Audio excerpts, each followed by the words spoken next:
As you grow on social media, you may find that the workload becomes unmanageable for you, and you don't want your clinic to suffer, your business to suffer, your family to suffer.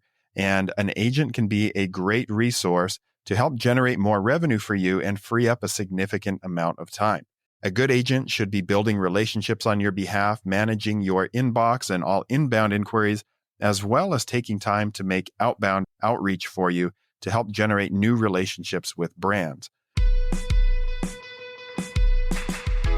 Hi, and welcome back to another episode of Med Creator 101, your go-to resource for tools and strategies on growing your social media presence as an HCP. I'm Mimi Banks, founder and CEO of MB Social, and I'm here with my co-host, dermatologist, dermfluencer, and podcaster extraordinaire. We can say podcaster, absolutely. Dr. Dustin Portela. Now for my favorite part of the podcast, more about Dustin. Concerts or theater? You know, I'd probably say concerts, but of those types of things, I'd probably say like stand-up comedy. I love going to stand-up comedy. Interesting. Who's your favorite comic? By far the best show I've ever been to, and I've seen him twice now, is Jerry Seinfeld. Oh, he's a good one. I love him. I mean, I've seen Brian Regan, Jim Gaffigan, Nate Bargatze, and Jerry Seinfeld is just the king. He is so good. He's so good. I saw the French-Moroccan version of Jerry Seinfeld. His name is Gad Elmaleh. He's hugely popular in Paris or in France. Have you heard of him? No, I've never heard of him. He's amazing. I was really proud of myself because the show was all in French and I understood it. Well, I wouldn't understand it, which is probably why I haven't sought him out.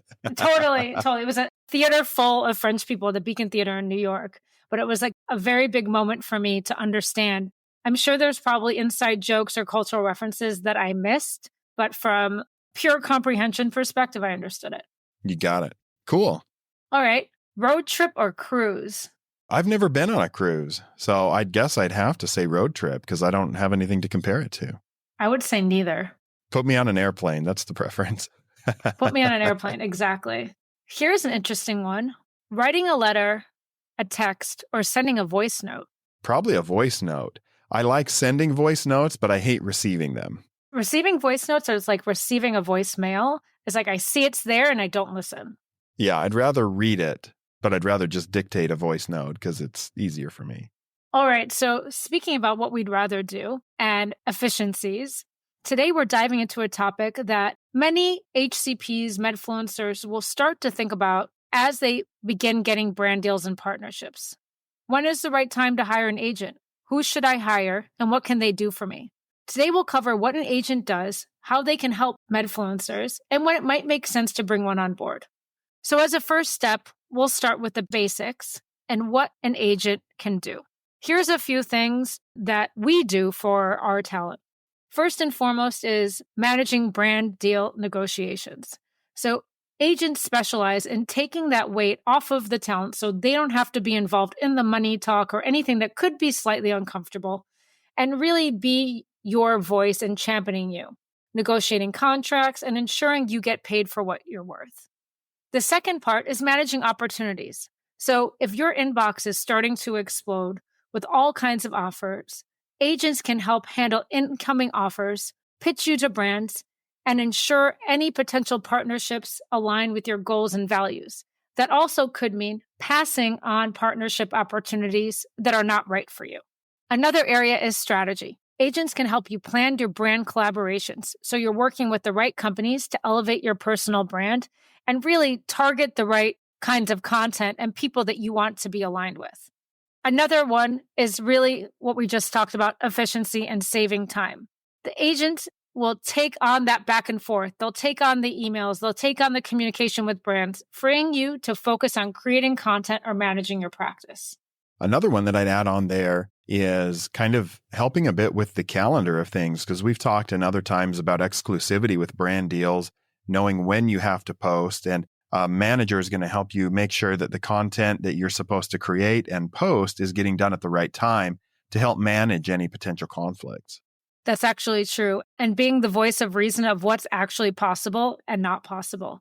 And also being that voice in your ear of when to post something, when not to post something, and really making sure that everything gets done. The other thing that's important that agents do are managing the contracts. So it's making sure that the usage is clear, that the timing is clear, that the deliverables are clear. And again, making sure that there's somebody else double checking and communicating for you. This gets into an area a little bit where if you're a creator and you're doing it all on your own, you, in some circumstances, may want an attorney to review your contracts. Now, most agents are not in and of themselves attorneys, but many agencies have access to contract attorneys that they keep on retainer and use for all of their talent, just to watch out for anything that's hidden. But as you get more familiar with the contracts, and a good agent is going to be very familiar, unless something really stands out and is unfamiliar, an agent can often make sure that the contracts are all in line with what is typically standard while doing brand deals. There is a standard you will see as you go through or as you see contracts. The first time is very daunting. And I think we talked with Mamina about that, how there is just some jargon that you may not be familiar with. There are words that they use, there's terms, there's usage, there's paid media, organic media, whitelisting. And just as social media evolves, there's a complete lexicon of terminology that you may not be familiar with. So an agent can really help you navigate that. It's interesting because Dustin and I work together, but I'm curious about your perspective in general about working with an agency, because as somebody who is a very successful creator whose inbox is really overflowing and who has very high demand, what value has being with an agency or having even like a team brought for you? There's a number of benefits that I have found early on in my social media journey or career. I was managing everything on my own. I had set up a Gmail account, and then eventually another creator told me, you need your own custom email domain. And we've talked about getting your own domain name on other episodes. And so I had set that up. And then I found that as I started to get more and more inquiries, obviously I couldn't let my clinical skills slip, or the way that I delivered care for patients, or the way that I ran my practice suffer due to my time on social media. So what I found is that I was working all day, creating content right after work, going home, being with my family, putting the kids to bed, and then I'd be answering emails until 11 or 11:30 at night. And it got to the point where the thing that I was sacrificing was my sleep, and then ultimately my own health. So saving time of that has been one of the biggest issues, and was kind of the primary driver why initially my relationship with MB Social evolved. We initially had MB Social just managing my Instagram to make sure whatever I posted on TikTok got reposted onto Instagram, because that was a struggle. And then as I got more and more inquiries in my email, brands were reaching out on Instagram saying, hey, we sent you an email and we haven't seen it yet. Your team would let me know. And then it just got to the point where I realized I can't keep up on these emails, asked if you guys could do that. And then as time went on, then the emails would come in that I had forgot to invoice somebody. And I was like, can you guys invoice people? And ultimately, our relationship, it didn't start as manager and talent. It was just using you for social media management, which was the origins of your company. And it was kind of a new venture for both of us to do comprehensive talent management, where I no longer have to manage my email inbox. I have access to it, of course, where I can see things that come in, but your team does that. Invoices are sent by your team. The tracking, everything is very good. So the biggest thing for me is time saving. Now, when it comes to the negotiations, that was always an area where I felt a little uncomfortable working with brands, because they're asking me to create content. And then I felt like the bad guy by going and saying, well, I need this much money to do it. And it's very nice to have a little bit of a buffer on that, where the brand, if they get frustrated by any negotiations, their frustration isn't necessarily directed at me. And it allows me to just be a content creator with the brands that I work with. And ultimately, in stepping away from the negotiation point and allowing somebody who's somewhat impartial on that, has actually led to more revenue for me, because the team keeps track of the analytics. They know what the benchmarks are across the industry for dermatology influencers, and has helped to make sure that my rates are aligned with the following and engagement that I have, as well as my expertise. So it's led to way more time for me, an increase in my revenue, despite the commission structure that we operate under. And so it's been the first hire that I made, so to speak, through my social media business, but has been the best partnership that I could have worked for. Well, first of all, thank you. I agree. I think we grew together. Admittedly, when we talked about it initially, it wasn't a service that we offered or had any expertise in. And because of Dustin, we've grown a division dedicated to talent and really medfluencers and dermatologists. And it's really been an incredible adventure, a journey to learn and grow. But I do think that there is a value in having somebody else be the buffer, as you said, because it's non-emotional, it's not personal, and it's very objective, being able to talk very straightforward with brands about, quite frankly, your worth or your value, your time, and how we can get you the best possible deal. And I think the other point that you made that it's worth talking about now is we don't get paid unless Dustin gets paid. So the agent relationship is very unique in that it's a solely commission-based partnership. And I can be direct to say the average commission is between 10 and 20%. Most agencies charge 20%, if I'm correct. That's what I have heard. That's industry standard. Not everybody does that. Some people grow together. They grow as their community grows, as their deals grow. But typically, the agency standard, I believe, is 20%. Yeah. And some of the agencies will have tiers where if your deals are more than a certain dollar amount, the percentage can go down. But 20% is kind of the industry standard. And if you're starting to work with an agent, I think that's kind of the number that you can expect. I think that's a good transition to talk about of what should somebody think about or when they should start getting an agent, because I think that there's a specific time. I speak to people all the time who see your content or who you and I meet at events, and they want to be like you, which is amazing.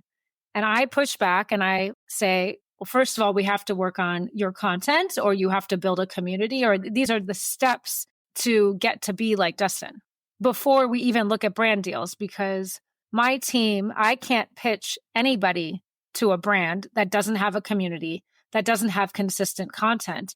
And I think one of my favorite things about you is that there's a predictability that brands can see. They know what they're getting. They see solid content, good views, and a consistent point of view on where you stand in education. And as you're early on in your social media journey, some people may argue with this, but I think that there's some value in doing it yourself for a little bit. One, it teaches you a lot about the process, so you can kind of start to know what questions you should ask when you're working with an agent, and you will be familiar with the whole process. And early on, we've talked about setting your rates on other episodes.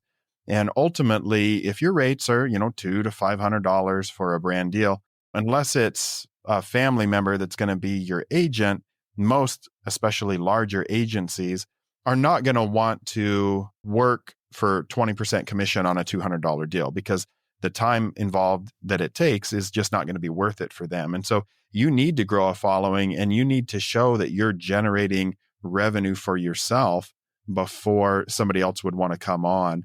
And it's a little daunting to give up a percentage of the income that you'd be getting. But by and large, everybody that I know that has made that move has seen their income rise fairly significantly by working with a professional agent. That's actually a good point, because I think if you're charging $200 to $500, that 20% actually is a lot. Meaning, if you're charging $500 and someone's going to take $100, that's $400 for you, which is a significant amount for the work that you're putting in. So I agree, until you get to the point where you can charge a few $1,000s for your content, I'm not sure how many agencies would work together. Maybe they have different structures, but for you to start off by managing it yourself. I do know a handful of people that do have their spouses helping them, several, in fact. And it's interesting because they've also come to me to say, well, my husband does this for me. What can you do in addition to what my husband does? Sometimes it's nothing because their husbands managed it. We have a network of people that we can share profiles with. When someone asks for our roster, then there's additional visibility. But I do think it's important to think about all the considerations beyond the monetary consideration of what happens when you work with an agent.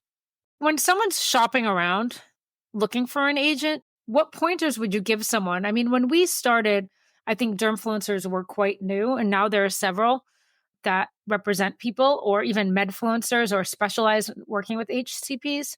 what pointers would you give for people or criteria to look for when choosing one? Yeah, there's a few things that I think are important to look out for. And right about the time that I had started working with your team, I had a non exclusive agreement with another agency where they could bring brand deals to me and they charged the industry standard of 20%. If the deal was higher, sometimes it would go down to 15%. And every time a project would come in, they overall did a good job managing it, but my contract for a particular deal was always signed with them. So I got to see what the amount would be, what amount they would be taking. But I ultimately found them not so easy to work with. And I had heard that potentially the contract that was being signed with the brand was being signed with the agency. And I would never get to see those contracts. And the rumor, and this is unverifiable, and I won't tell you who the name of the company is, but that potentially they were negotiating an even bigger rate with the brand and then not giving me the true number as to what the deal was, and then still taking a percentage out of that. So that kind of hit my radar, made me a little bit concerned. And they weren't managing my inbox and everything the way that I wanted. And so that's when I moved solely over to MB Social. So as you start to talk to agencies, and I would recommend interviewing more than one, talk about what the contracting process is. Do you get to see the contracts directly from the brands? What is the transparency process for tracking your income? Because with your team, I have a spreadsheet that I can see every deal, what the value was, what the commission was, and when it was paid, when it was invoiced, all of those things. So the transparency is there, meaning that I don't have to worry that work that I did, I'm not getting paid for. So you do want a significant amount of transparency because it's your work, it's your money, it's your name, it's your brand, it's your time that you're putting in. Another question that I think would be good to ask is who will be dedicated to your team and how many other content creators will they be working with? And so if you're with an agency and your particular team has 2 or 3 people, they can dedicate a fair amount of time to you. It's unlikely, unless you are bringing in tons of money, that you'll have a single person dedicated to you. But if you're talking with an agency and the people assigned to you are going to have 8 to 10 content creators, that means they may not necessarily be looking out for you and going out and pitching you. So kind of understanding what the workload is of the people that you're working with. You want to understand how much outreach they will do on your behalf. Are they going to be proactive on looking for opportunities that would fit your brand? Or are they simply relying on the incoming deals? How much time do they spend negotiating, pushing back? Or you end up getting deals where you're not necessarily being advocated for? So I think those are things that you need to ask about. Understanding the tax process. Are you going to get a 1099 from the agency? Are they passing through all the 1099s to you? All of those are different things that you should be familiar with. And it's just part of running a successful business is you kind of have to have your finger on the pulse of these things, even if you're not directly managing them every single day. So, an interesting conversation or a topic that comes up often is about inbound versus outbound and being proactive. And what I had learned early on, and Dustin is the exception here, is that 75% of the agent's work should be managing inbound because that merits and warrants having an agent. And it's 25% being opportunistic and doing proactive. And with the feedback I've heard from the Medfluencer side is, oh, the agency never did outreach or didn't do anything for me. But what's interesting is that, but did you have a volume of inbound already to even warrant having an agent who is there to help? Because your content, your community, in my perspective, should be so desirable that with a little bit of a push or a little bit of awareness driving that that's what the agent can help, then the deals will start coming. And the other thing is there are some people with a niche. What we've learned through experience is that we're very strong with medfluencers, specifically dermatologists. We have an amazing roster and incredible deals that are growing by the day. When we've worked with lifestyle influencers, there are not as many deals. And I am very transparent to say we try, we pitch, and we do outreach because I want to figure this out. But people are coming to us specifically for dermatologists. So I would add 2 things to what you said. One is to understand the expectations upfront of the outreach process because we're very transparent about this. The second is, do they have an understanding of HCPs, of the medical world, and do they have relationships? If they don't and they just want to start, do they have other relationships or clients or people who are similar so they can build for you? And the last is to make sure that they actually understand the niche. So it's, do they have existing content or do they even understand it if they want to build it? Because I think that's super important. Another thing that I might add is, how long are you going to be committed to this particular agency? Is there a contract that you have to stay with them for a certain amount of time? 6 months, 12 months? Does it start on a month-to-month basis? You should give a reasonable amount of time to an agent because they're going to be forming relationships on your behalf, and you can't give up if you've been with them 30 days and you didn't get a major brand deal. But if somebody's asking you to commit to 2 years and sometimes even 1 year, and 6 months into that, you find, boy, they're just not bringing me anything, and I don't feel like they're doing outreach for me, and you want to be able to make a shift, you may not be able to if you signed a contract with them. So that's a great question as you interview agencies as well, is there a commitment for working together? That's actually a very good point also. My fundamental belief is about the relationship, and the relationship is the most important. And I never want anyone to be in a bad relationship. And so all of our contracts have a 30-day out clause. And typically our talent relationships, I think, are month to month because, again, I don't think it's fair. I don't want someone to be in a place where they can't get out. But even if we sign a 5-year contract and you have a 30-day out clause, it's kind of the same, quite frankly. It just might lock in the commission rate, I guess. But I firmly believe that you should be able to get out and not be in an uncomfortable situation as a human being from an ethics perspective. The other thing that we are starting to do that could be interesting, maybe you're not ready to fully sign. Maybe you are starting to grow and get brand deals, but you still want to hold some of the brand deals to yourself, but an agency said they can help you. We've just started working on a non-exclusive basis with a handful of people. So partnering with them to say, happy to have you on our roster when people ask to see more examples. Maybe it's in a different tier. Maybe it's someone who has a different focus or a different niche. But this way, they still have the flexibility. They're not beholden to us, but we can partner together and we can still introduce them to a new brand or help them grow. I think that's a good approach because somebody may have established a relationship with the brand and they have an ongoing deal with them, but they want to be exposed to new opportunities, and that could come through an agent. So that's probably something that's unique in the industry, is to have a non-exclusive arrangement like that. I think so. And it's interesting because it started to happen with our Medfluencers, is that people come to us to say, well, who else do you know? Or who else can we work with? And we have quite a strong network of dermatologists who we can bring deals to. And so we wanted to formalize that relationship. Thanks for joining us on this episode of the Med Creator 101. Today, we talked about all about when to hire an agent. As you grow on social media, you may find that the workload becomes unmanageable for you, and you don't want your clinic to suffer, your business to suffer, your family to suffer.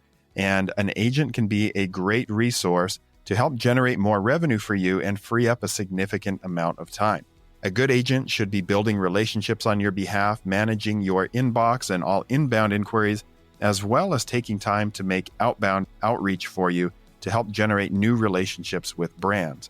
When you start to investigate agencies, ask a lot of questions. Make sure you understand the process of getting paid, the transparency of the contracts, the contract term, and the commission structure. If you guys have any questions about hiring an agent, shoot us a direct message on Instagram, and we'll see you guys on the next episode.